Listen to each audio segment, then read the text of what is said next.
కల్తీ కేటుగాళ్లు రోజు రోజుకు రెచ్చిపోతున్నారు. పప్పులు, ఉప్పుల నుంచి నూనె, నెయ్యి వరకు కల్తీ చేస్తూ జనారోగ్యంతో చెలగాటం ఆడుతున్నారు. ఇంతకు ఎక్కడ జరుగుతోంది కల్తీ దందా?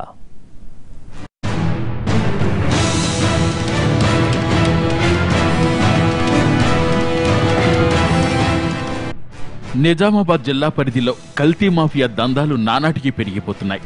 హైదరాబాద్, మహారాష్ట్ర నుంచి వచ్చిన కొందరు కల్తీ కేటుగాళ్లు ఇక్కడ మకాం వేసి కల్తీ దందాను చేస్తున్నారు. తాజాగా కామారెడ్డి జిల్లా బాన్సువాడలో కల్తీ మాఫియా గుట్టు రట్టయింది. కల్తీ నెయ్యి తయారు చేసి అమ్ముతున్న ముఠాను పట్టుకున్నారు స్థానిక పోలీసులు. వీళ్ల నుంచి పెద్ద ఎత్తున కల్తీ నెయ్యి పట్టుబడింది. ఈ ముఠాలో ఉన్న 5గురిని అరెస్టు చేసి వాళ్ల నుంచి 130 కిలోల కల్తీ నెయ్యిని స్వాధీనం చేసుకున్నారు. అయితే ఈ కల్తీ నెయ్యి తయారీలో ప్రమాదకరమైన రసాయనాలు సైతం వాడుతున్నట్లు పోలీసుల దర్యాప్తులో తేలింది. బాన్సువాడ శివారు కాలనీలో ఓ ఇల్లు అద్దెకు తీసుకుని కల్తీ నెయ్యి తయారు చేస్తున్న ఓ ముఠ పగటి వేళలో చేస్తే అనుమానం వస్తుందని కేవలం రాత్రి సమయాల్లో మాత్రమే కల్తీ నెయ్యి తయారు చేస్తోంది. రాత్రి కల్తీ నెయ్యి తయారు చేసి ఎవ్వరికీ ఎలాంటి అనుమానం రాకుండా బ్రాండెడ్ కంపెనీ సీలింగ్తో ప్యాక్ చేస్తారు. ఆ తర్వాత ఇంటింటికి తిరిగి కల్తీ నెయ్యి ప్యాకెట్లను అమ్ముతుంటారు. కొన్ని చోట్ల విడిగాను అమ్ముతుంటారు. షాపుల్లో కొన్న సగం తక్కువ ధరకు దొరకటంతో జనం కూడా వీటిని కొంటున్నారు. దీంతో వీళ్ల కల్తీ దందా 3 పువ్వులు 6 కాయలుగా సాగుతోంది. బాన్సువాడతో పాటు చుట్టుపక్కల ప్రాంతాల్లోనూ కల్తీ నెయ్యి అమ్మకాలు చేస్తున్నారు. ఎంత జరుగుతున్నా ఫుడ్ సేఫ్టీ అధికారులకు పట్టడం లేదు. వీళ్లకు సమాచారం ఇచ్చినా పెద్ద ఉపయోగం లేదన్న మాట కూడా వినిపిస్తోంది. కల్తీ నెయ్యి తయారు చేస్తున్నారు. ఆయిల్, రాజా ఫామ్ ఆయిల్, రుచి డాల్డా, మరి నెయ్యి మడ్డి కలిపి మిక్స్ చేసి ఈ గ్రామాలలో బాన్సువాడ పట్టణంలో కల్తీ నెయ్యి తయారు చేసి ఆరోగ్యం చిన్నపిల్లలు కానీ దీన్ని అనారోగ్యం పాలవుతారు.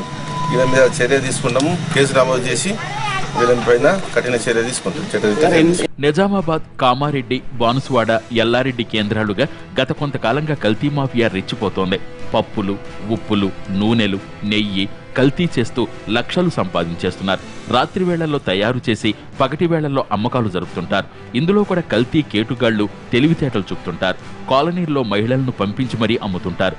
ఇలా చేస్తే ఎవరికి అనుమానం రాదనే ఉద్దేశంతో ఇలాంటి జిమ్మిక్కులు చేస్తుంటారు. దీంతో వీళ్ల కల్తీ దందా అంత ఈజీగా బయటపడటం లేదు. ప్రజలు అనేక రోగాల బారిన పడి ప్రాణాల మీదకి తెచ్చుకుంటా ఉన్నటువంటి పరిస్థితి.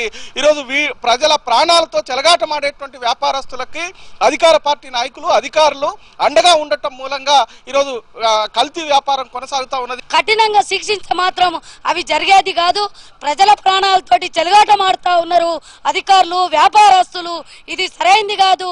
ప్రభుత్వం కల్తీపై ఎంత సీరియస్ గా ఉన్నా అధికారులు మాత్రం ఇందుకు భిన్నంగా వ్యవహరిస్తున్నట్లు తెలుస్తోంది. మామూళ్లు మరగటం వల్లే ఇలా చేస్తుంటారన్న వాదనలు వినవస్తున్నాయి. ఇప్పటికైనా నిజామాబాద్, కామారెడ్డి, బాన్సువాడ, ఎల్లారెడ్డిలో నడుస్తున్న కల్తీ దందాపై అధికారులు దృష్టి సారించాలని డిమాండ్ చేస్తున్నారు స్థానికులు. లేకుంటే ఈ కల్తీ కారణంగా జనారోగ్యం పాడై ప్రాణాలకే ముప్పు వాటిల్లే ప్రమాదం లేకపోలేదు.